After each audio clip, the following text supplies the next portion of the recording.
माझी उमेदवारी डिक्लेअर करून 2 महिन्यापेक्षा जास्त कालावधी आणि म्हणून अनेकदा मी प्रचाराच्या फेऱ्या केल्या आणि या प्रचाराच्या फेऱ्या करत असताना इतका प्रचंड उत्साह महायुतीच्या कार्यकर्त्यांमध्ये आपल्याला बघायला मिळतो।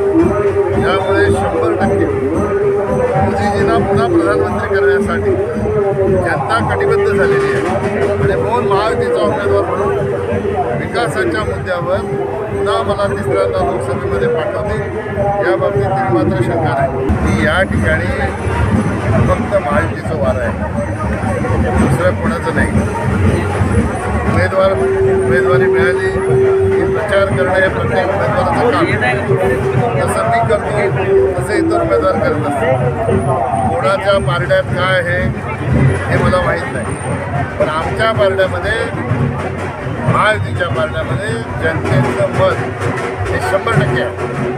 कारण गेल्या 10 वर्षामध्ये आम्ही दिसणारा विकास केलेला आहे। तुम्ही साक्षीदार आहात, तुमच्या इकडे येऊनच भाषणं केलेली आहेत। 10 वर्षात काय केले दाखवा। तुम्हीच लोकांनी वाशिंदपासून सुरुवात केली पाहिजे। 50 वर्षापासून वाशिंदचा आरोपी लोक मागत होते, झाला का? अंडरपास या हायवेला किती ॲक्सिडेंट होते, कोणी केले?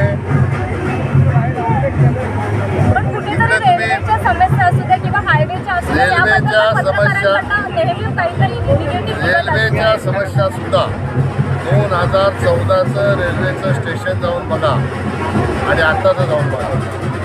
आता कितीतरी लिफ्ट, माझ्याकडे लिस्ट नाही आता, पण कसाऱ्यापासून जर आपण सुरुवात केली तर कसाऱ्याला 90 कोटी रुपये खर्च केले रेल्वेवर, अनेक सुविधा निर्माण केल्या। तुमच्या आसनगावला जवळ 34-35 कोटी रुपये खर्च झाला। तुमच्या उंबरमाळ आणि तानशेत या 2 स्टेशनला स्टेशनचा दर्जा दिला, त्याची सुधारणा केली। लिफ्ट, एक्सिलेटर हे सगळं आपण मंजूर केलं आहे। आसनगावचा होम प्लॅटफॉर्म त्याचं काम सुरू आहे। कळमगावचा ब्रिज याला 31 कोटी रुपये मंजूर केले, त्याचं काम सुरू आहे। 6 गावच्या लोकांना 14 किलोमीटर फिरून जावं लागत होतं आणि इथं 50 गावच्या लोकांना 30 किलोमीटरचा फेरा वाशिंदच्या ब्रिजच्यामुळे करावा लागत होता। पावसाळ्यात तो थांबतो, हा विकास दिसत नाही। हे सगळं जे झालं ते मोदीजींच्या आशीर्वादाने या ठिकाणी झालं।